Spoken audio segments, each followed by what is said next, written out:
तो मूवी के स्टार्ट होते ही हम मार्स पर कुछ साइंटिस्ट को देखते हैं जो कि वहाँ के सोइल पर यानी मिट्टी पर कुछ एक्सपेरिमेंट्स कर रहे होते हैं, उनके सैंपल्स ले रहे होते हैं कि तभी उन्हें नोटिफिकेशन आती है यानी खबर मिलती है कि यहाँ पर तूफान आने वाला है और उन्हें फौरन से अपने स्पेसशिप तक जाना होगा। अब वो सब साइंटिस्ट अपने स्पेसशिप की तरफ बढ़ने लगे, लेकिन उनमें से एक साइंटिस्ट जो कि बॉटनिस्ट भी थे, उनसे कोई चीज टकराती है तो वो वहीं पर रुक जाते हैं और तूफान में कहीं गुम हो जाते हैं। स्पेसशिप में सब साइंटिस्ट उनसे कांटेक्ट करने की काफी कोशिश कर रहे होते हैं, लेकिन ऐसा नहीं हो पाता और ना वो उन्हें ढूंढ पाते हैं। तो सब समझते हैं कि शायद मार्क अब इस दुनिया में नहीं रहे, तो वो वहाँ से निकल आते हैं। लेकिन उधर हम मार्स में देखते हैं कि मार्क अभी जिंदा, तो पेट में एक रॉड चला गया हो, जिसे निकालते हुए उसे काफी दर्द हो रहा होता है। वो जैसे तैसे करके चलते हुए उस चैम्बर तक जाते हैं जो सब साइंटिस्ट ने अपने शेल्टर के लिए यहाँ पर लगाया था। वो वहाँ पर जाकर इस रॉड को निकालते हैं, लेकिन काफी परेशान भी होते हैं कि अब वो बाकी साइंटिस्ट से कांटेक्ट कैसे करेंगे। ना यहाँ पर स्पेसशिप है, तो क्या वो सारी जिंदगी मार्स पर ही रहेंगे। और तो तूफान की वजह से उनके पास कोई वेपन भी नहीं है।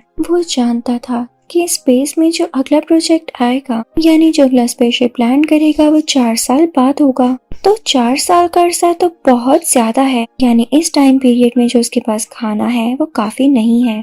वो मर भी सकता है, तो उसे कुछ न कुछ जरूर करना होगा। अब यहाँ पर वो प्लान्स करने लगता है। उसके पास कुछ आलू होते हैं जिन्हें यूज करके वो और भी आलू उगाना चाहता था, और शायद इसीलिए वो सारे साइंटिस्ट एक्सपेरिमेंट्स कर रहे थे इस प्लैनेट की सोइल पर। तो मार्क अपनी डायरी में कुछ नोट्स बनाने लगता है और बाहर जाकर सोइल में खेती करने लगता है ताकि वो आलूओं को उगा सके।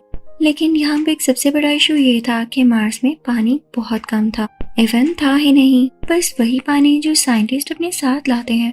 तो ये तो यहाँ पर रहने के लिए काफी नहीं था। लेकिन लकीली मार्क क्योंकि एक बॉटनिस्ट था, तो वो जानता था कि पानी को किस तरह से प्रोड्यूस किया जा सकता है और ये सारी कल्टीवेशन कैसे की जा सकती है। तो वो हाइड्रोजन और ऑक्सीजन को जलाकर उसे पानी बनाने की कोशिश करता है। लेकिन पहली ट्राई में तो वहाँ पर बहुत बड़ा ब्लास्ट होता है, क्योंकि यहाँ पर उसने उस ऑक्सीजन की कैलकुलेशन नहीं जो कि वो वहाँ से इनटेक कर रहा था। लेकिन नेक्स्ट ट्राई में पूरी कैलकुलेशंस के बाद जब वो दोबारा ट्राई करता है तो यहाँ पर पानी बनना शुरू हो जाता है। अब मार्क उस जगह पर पानी प्रोड्यूस करता है जहाँ पर मिट्टी में उसने वो पौधा उगाया होता है, और कुछ ही दिन में देखते ही देखते वो पौधा थोड़ा सा बाहर आता है। मार्क ये देखकर बहुत खुश होता है, उसे जीने की होप मिलती है। दूसरी तरफ दुनिया में ये डिक्लेयर कर दिया जाता है कि मार्क अब इस दुनिया में नहीं रहा। इवन उसका फ्यूनरल भी कर दिया जाता है। लेकिन तभी हम एक लड़की को देखते हैं जो कि सैटेलाइट को देख रही होती है और उससे मार्स की क्लिप्स को देखती है। तो उसे पता चलता है कि मार्क अभी भी जिंदा है, क्योंकि वहाँ पर जो सामान पहले कहीं और पड़ा हुआ था वो अब किसी और जगह पर शिफ्ट हो चुका है। और ये सोलर पैनल्स होते हैं जो कि मार्स ने ही शिफ्ट किए होते हैं। वो लड़की अपने सीनियर्स को बताती है और वो भी समझ जाते हैं कि मार्क अभी जिंदा है। लेकिन वो उन्हें बताते हैं कि अगर हम मार्स पर मार्क को बचाने चले भी जाएं तो हमारे पहुंचने तक वो भूख से वैसे ही मर जाएगा। और ये बात होती भी ठीक है। उधर मार्क जो कि परेशान होने की बजाय कोई तरीके ढूंढ रहा होता है कि 4 साल बाद जो नया प्रोजेक्ट आएगा और जिस जगह पर आएगा वहाँ पर पहुँचने के लिए इसे 50 दिन चाहिए, यानी 50 डेज, और 70 डेज तो इसे यहाँ पर पहले से ही हो चुके हैं। तो बैठे रहने से अच्छा है कि ये उस जगह तक पहुँच जाए। लेकिन वो जगह यहाँ से 2500 किलोमीटर दूर है, और जो कार इसके पास है वो सोलर पैनल से चलती है और एक दिन में 35 किलोमीटर से ज्यादा ट्रेवल नहीं कर सकती है। लेकिन फिर भी मार्क के पास यही आखिरी ऑप्शन होती है। फिर जमीन पर हम देखते हैं कि वो सब लोग डिसाइड करते हैं कि मार्क तक फूड और पानी भेजने के लिए वो एक स्पेसशिप तैयार करेंगे जो कि पूरे 1 साल में मार्स तक पहुंचेगा। लेकिन मार्क तो पहले ही वहाँ पर काफी ज्यादा आलू उगा चुका था। वो आलू लकीली काफी ज्यादा थे, लेकिन मार्क जानता था आखिर कब तक वो आलूओं पर जिंदा रहेगा। उसे किसी न किसी तरह तो कांटेक्ट करना ही होगा ना। मार्क एक ऐसी जगह पर पहुंचता है जहां पर कैमरा होता है। ये ऐसा कैमरा होता है जो कि मार्स की पिक्चर्स दुनिया तक भेज सकता है। मार्क वहां पर 3 बोर्ड्स भी लगाता है। दरमियान वाले बोर्ड पर लिखता है कैन यू सी मी, कि क्या आप मुझे देख सकते हैं। लेफ्ट साइड पर नो लिखता है और राइट साइड पर यस लिखता है। और जब दुनिया वाले ये देखते हैं तो वो कैमरा यस की तरफ मूव करते हैं। तो मार्क बहुत ज्यादा खुश होता है कि चलो शुक्र है इन लोगों को पता तो है कि मैं जिंदा हूँ। और अब ये कोड वर्डिंग में दुनिया वालों से बात करने लगता है। वहाँ पर मार्क को ये भी बताया जाता है कि उसके लिए खाना भेजा जा रहा है। तो मार्क पूछता है कि वो साइंटिस्ट इनके साथ मैं यहाँ पर आया था वो तो अभी भी अर्थ की तरफ जा रहे होंगे, तो क्या आप लोगों ने उन्हें बताया कि मैं यहीं पर हूँ? तो वो सब कहते हैं कि नहीं, पर अब बता देते हैं। जब मार्क के बाकी साथियों को पता चलता है तो उन्हें बहुत बुरा लगता है कि वो मार्क को वहीं पर छोड़ आए। वहाँ मार्स पर हम देखते हैं कि जहाँ मार्क ने आलू उगाए हुए थे वहाँ पर पता नहीं क्यों ब्लास्ट हो जाता है और उसके सारे आलू तबाह हो जाते हैं। मार्क काफी दुखी हो जाता है और उसके पास अब जितने भी आलू बचे थे वो काफी नहीं थे, क्योंकि जब तक उसके पास खाना या पानी पहुंचता वो पहले ही भूख से मर चुका होता। तो अब वो डिसाइड करता है कि जो खाना वो दिन में इतनी बार खाता था उसे वो बहुत कम करके खाना होगा ताकि वो जिंदा रह सके। अब उधर जमीन पर हम नासा को देखते हैं जो कि एक रॉकेट लॉन्च कर चुके होते हैं जिसमें मार्क के लिए खाना और जरूरी चीजें थी। लेकिन यहाँ पर बहुत अनफॉर्चुनेट बात होती है, वो रॉकेट लॉन्च होते ही ब्लास्ट कर जाता है, सारा खाना भी डिस्ट्रॉय हो जाता है और अब मार्क तक कुछ भी नहीं पहुंच पाना था। तो सब बहुत ज्यादा उदास हो जाते हैं और जब मार्क को पता चलता है तो वो भी बहुत डिसअपॉइंट होता है। लेकिन वो नासा को एक मैसेज देता है कि मैं हिम्मत हारने वालों में से नहीं हूँ, मैं अपनी आखिरी सांस तक लड़ूंगा और हो सके तो मेरे पेरेंट्स को बता देना कि आपका बेटा अपने प्रोफेशन को लेके काफी सिंसियर था। अगर उसकी जान गई भी तो वो इस बात से बहुत खुश है कि उसने एंड तक इसके लिए लड़ाई की और वो फख्र से गया।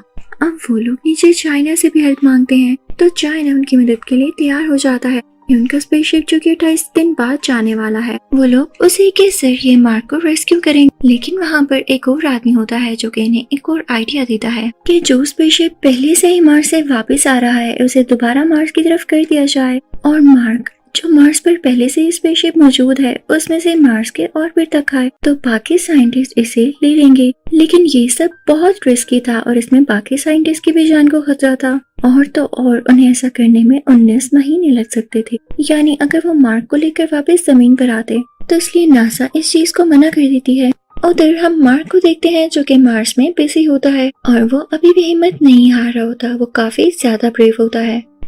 जब नासा देखती है कि जो स्पेसशिप जमीन की तरफ वापस आ रहा था वो दोबारा से मार्स की तरफ जा रहा है तो वो काफी हैरान होती है कि हमने तो इस चीज के ऑर्डर्स नहीं दिए। असल बात ये थी कि वही लड़का जिसने ये प्लान एडवाइस किया था उसी ने इन 5 साइंटिस्ट से रिक्वेस्ट की थी कि तुम लोगों को मार्क को जाकर बचाना होगा क्योंकि वो तुम लोगों का टीम मेंबर था और दूसरा अगर हमने कोई तरीका ढूंढा तो उसमें कई साल लग सकते हैं और तुम लोग उस तक विद इन मंथ्स पहुंच सकते हो। तो नासा को बहुत गुस्सा आता है लेकिन चाइना उनको समझाता है कि ये अच्छी बात है। जब मार्क हिम्मत नहीं हार रहा और ये साइंटिस्ट भी अपनी जान की कुर्बानी देते हुए यानी अपनी जान को रिस्क में डालते हुए अपने साथी को बचाने जा रहे हैं तो हम कौन होते हैं कहने वाले।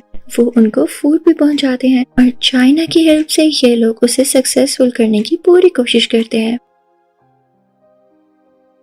अब उधर जब मार्क को पता चलता है कि उसके साथी उसे लेने आ रहे हैं लेकिन उनके स्पेसशिप में इतना फ्यूल नहीं है कि वो मार्स के अंदर तक आ सके तो उसे अपना ही स्पेसशिप तैयार करके मार्स की ऑर्बिट तक आना होगा ताकि वो वहाँ से अपने साथियों को ज्वाइन कर लें। तो अब वो स्पेसशिप को तैयार करने लगता है लेकिन वो इतना भारी होता है कि जब तक मार्क उसके कुछ हिस्से बाहर न फेंक देता वो इतनी बाहर इतनी जल्दी ट्रेवल न कर पाता। मार्क अब ऐसा करने लगता है। अब मार्क उस स्पेसशिप में निकल ही पड़ता है लेकिन उसे काफी सफोकेशन हो रही होती है और वो स्पेसशिप पूरी तरह से ठीक भी नहीं होता तो उसे फ्लाई और हैंडल करने में भी काफी प्रॉब्लम होती है। तो इस वजह से बीच में वो बेहोश हो जाता है और उसका कांटेक्ट भी नहीं होता किसी से। तो सब काफी परेशान हो जाते हैं लेकिन जब कुछ टाइम बाद उसे होश आता है तो सब बहुत खुश होते हैं। जमीन पर भी काफी ज्यादा लोग इस मिशन को लेके काफी वरीड थे और मार्क और बाकी साइंटिस्ट की सेफ्टी के लिए दुआएं कर रहे थे। लेकिन यहाँ एक और प्रॉब्लम हो जाती है। मार्क जिस स्पेसशिप में होता है उसकी स्पीड को कंट्रोल करना उसके बस में नहीं हो रहा होता तो वो परेशान हो जाता है कि उसके साथी उसे कैसे पकड़ेंगे।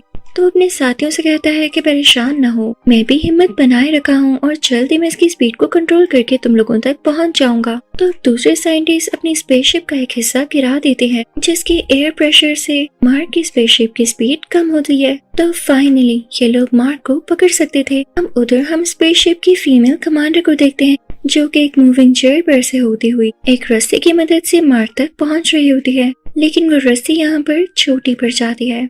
यहाँ पर मार्क इनसे काफी दूर रह जाता है तो वो इनसे कहता है कि मैं स्पेसशिप में एक होल करूंगा यहाँ पर मार्क अपने स्पेस सूट के अंदर एक होल बनाता है जिससे उसके स्पेस सूट पे हवा जाने लगती है और उसका प्रेशर बढ़ जाता है और उसी प्रेशर से वो अपनी डायरेक्शन चेंज करता है और मूव करने लगता है और फाइनली उसे फीमेल कमांडर तक पहुंच ही जाता है। वो बहुत खुश होता है कि अब उसकी जान बच चुकी थी और वो रेस्क्यू कर लिया गया था। लेकिन तभी वहाँ पर कोई मूवमेंट होती है। मार्क का हाथ फीमेल कमांडर के हाथ से छूट जाता है लेकिन जल्दी वो कमांडर उसकी तरफ रस्सी फेंकती है जिससे मार्क पकड़ लेता है। अब फाइनली मार्क उस स्पेसशिप के अंदर आ जाता है और सब लोग बहुत ज्यादा खुश होते हैं कि उनका मिशन सक्सेसफुल रहा। अब हम देखते हैं कि वो सब फाइनली दुनिया पर लैंड कर चुके होते हैं और यहाँ पर मार्क सब साइंटिस्ट का हेड बन जाता है और उन्हें सिखाने लगता है कि अगर आप स्पेस में फंस जाएं तो खुद को किस तरह से बचा कर रखना है, कभी भी हिम्मत नहीं हारनी। और इसी के साथ ये मूवी यहीं पर एंड हो जाती है। Thank you for watching.